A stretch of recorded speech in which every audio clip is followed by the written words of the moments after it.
My name's Helen Collins. I'm 29, and I work at a small library in a town not many know about.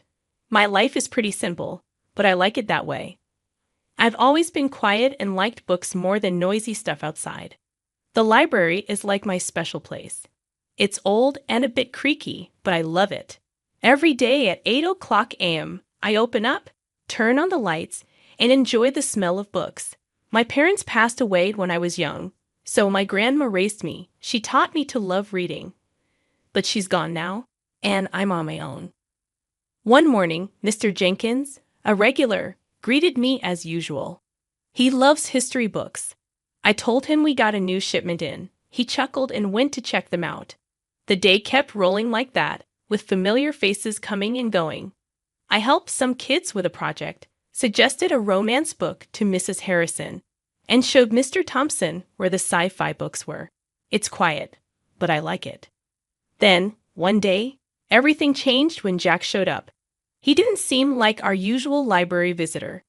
He was all dressed up and confident. He asked for The Great Gatsby. I led him to the classics section and handed him the book.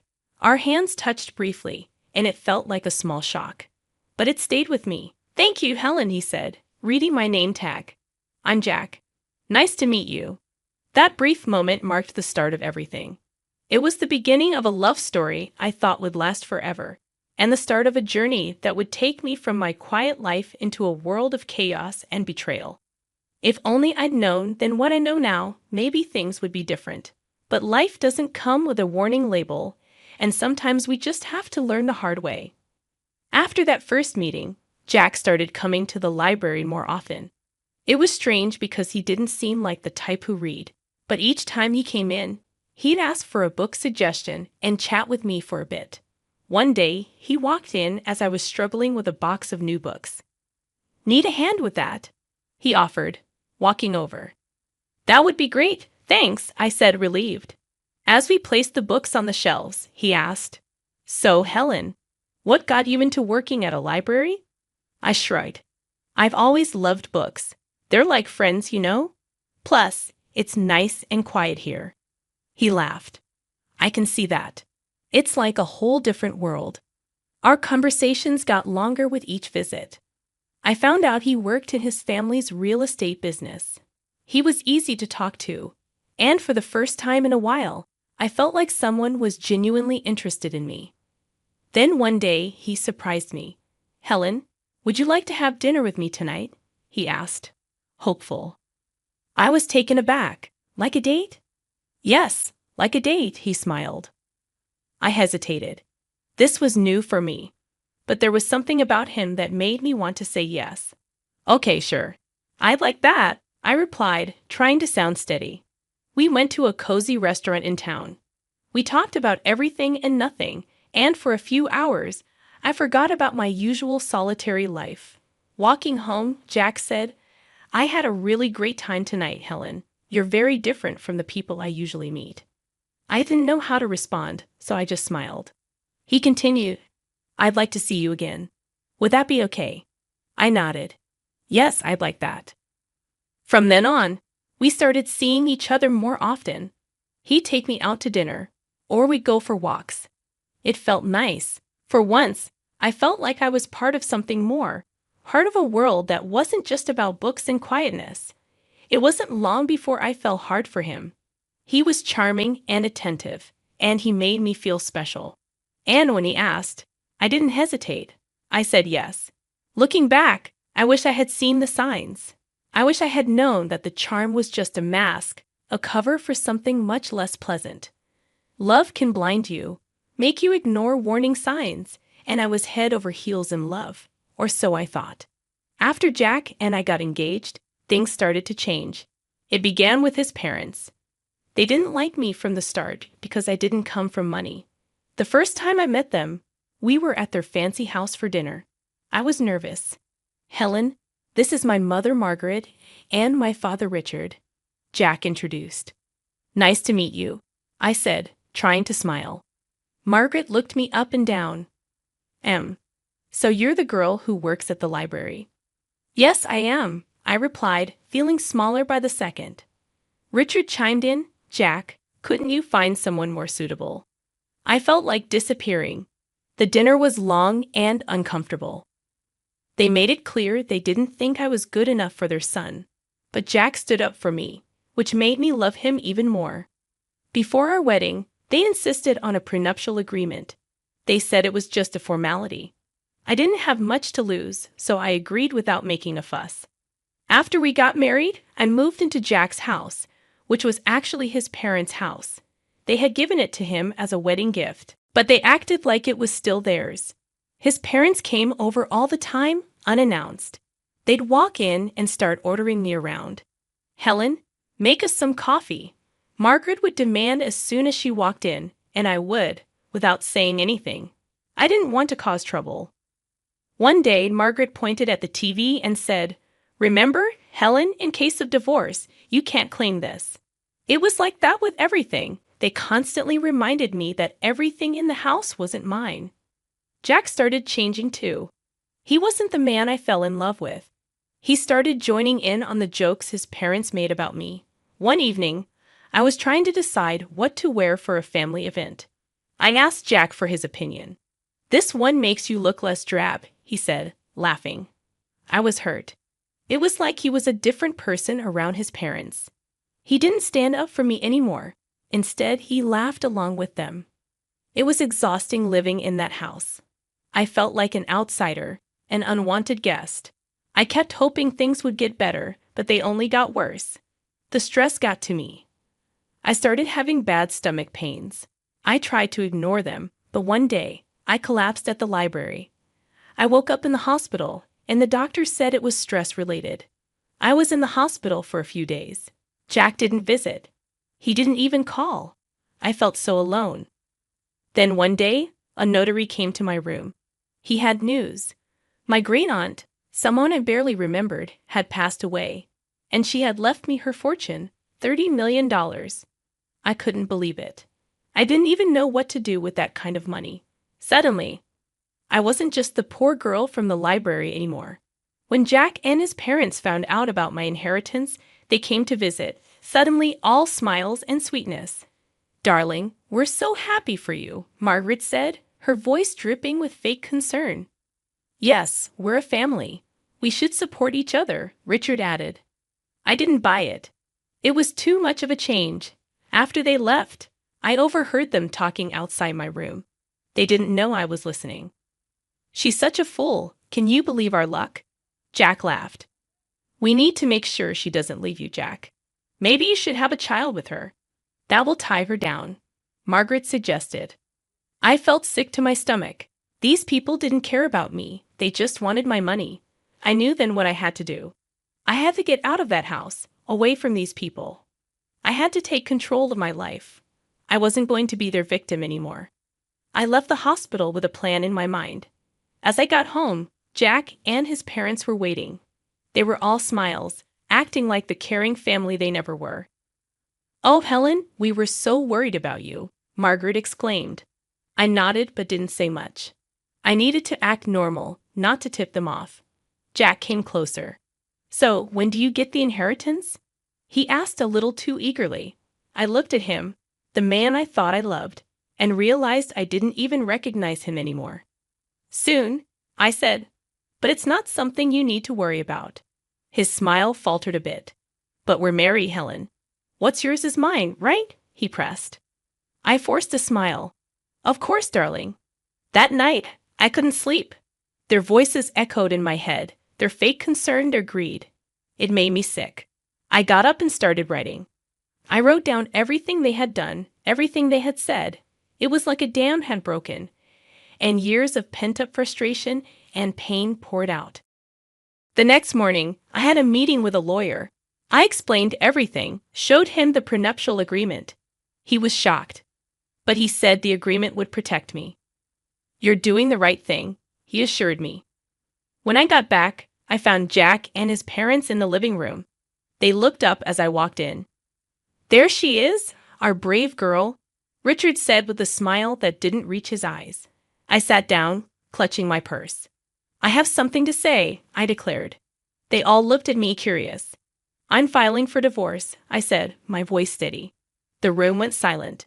Then Margaret erupted. What? You ungrateful little. Jack was on his feet. Helen, you can't be serious. We love you. Do you, Jack? Because I don't feel loved. I feel used, I replied. Margaret was fuming. We'll sue you. We'll take half of your inheritance. I reached into my purse and pulled out a copy of the prenuptial agreement. Actually, you can't. This says neither of us can claim the other's property in case of divorce. They were speechless. For the first time, I felt in control. I stood up. I'm leaving. I don't want any of you to contact me. I walked out of that house, their shouts and insults trailing behind me. It was the hardest thing I'd ever done, but as I drove away, I felt a weight lift off my shoulders. I was free. Free from their disdain, their manipulation. For the first time in a long time, I felt like I could breathe. I didn't know what the future held, but I knew it had to be better than the past. I rented a small apartment in the city. It was nothing fancy, but it was mine. For the first time in years, I felt a sense of peace. I was still dealing with the divorce, but I felt like I could handle it. One day, I got a call from the lawyer. Helen, there's something you should know about your great-aunt's will, he said. I was puzzled. What about it? There's a condition. You need to use a portion of your inheritance for a charitable cause. It was your great-aunt's final wish, he explained. I was surprised. I had no idea. She was quite the philanthropist. It seems she wanted to pass that on to you. I hung up the phone, deep in thought. My great-aunt had given me a chance to do something good. It felt like a sign, a push in a new direction. I started researching charities and causes. I wanted to do something meaningful, something that would make a difference. That's when I stumbled upon a small organization that helped women who were victims of domestic abuse. It struck a chord with me. I contacted them and set up a meeting. The women there were so grateful for the help. It felt like I was finally doing something worthwhile. I met Linda, who was passionate and dedicated. We provide shelter, legal aid, and counseling to women who have nowhere else to go, Linda explained. I listened, moved by the story she shared. I want to help, I said, feeling a sense of purpose I hadn't felt in years. With Linda's guidance, I used a part of the inheritance to fund a new shelter.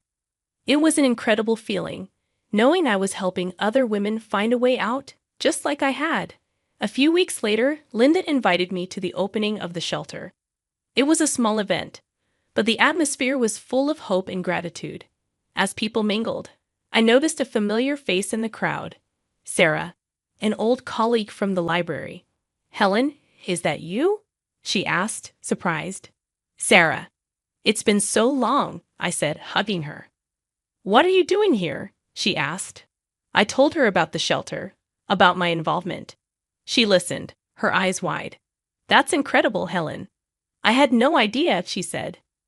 It's a new chapter for me, I said, smiling. We spent the evening catching up. It felt good to reconnect with an old friend. It felt like pieces of my life were slowly falling back into place. As the event wrapped up, Linda came over. Helen, I can't thank you enough. This shelter will change lives, she said. I looked around at the faces of the women who now had a safe place to go. It's the least I could do, I said, feeling a warmth in my heart that I hadn't felt in a very long time. The days started to blend into one another, each filled with the rewarding work at the shelter. I was finding a new sense of purpose, something that was truly mine. Then, out of the blue, my phone rang. It was a number I hadn't seen in a while. Jack. My heart raced with a mixture of emotions, but curiosity won. Hello, Jack, I said, my voice calm. Helen, I need to talk to you. Can we meet? It's urgent. His voice sounded desperate. Reluctantly, I agreed to meet him at a public coffee shop, hoping that being in a familiar place would give me strength. Sitting across from Jack, he looked different, defeated, almost pitiful. His eyes were pleading. Helen, I made a huge mistake. I want you back. I've realized how much you mean to me, he blurted out. I looked at him, feeling nothing but contempt. Why now, Jack? He sighed. My parents, they controlled everything. They were the reason our marriage failed. I was weak, but I'm different now. I felt a surge of anger. You blame your parents. You stood by while they treated me like dirt. You laughed with them, Jack. He reached for my hand, but I pulled away. Please, Helen. I know I was wrong. I've changed, he pleaded. I stared at him, seeing the man I once loved. But now I felt nothing for him. Changed or not, it's too late. I feel nothing for you, Jack. Nothing but contempt, I said firmly. His face fell, and for a moment, I saw a glimpse of the man I married, but it was fleeting. I'm sorry, Jack. I've moved on. I have a life now, a purpose. There's no place for you in it, I said firmly. He nodded slowly, a look of resignation on his face. I understand. I just had to try. Leaving the coffee shop, I felt a weight lift off my shoulders. It was over.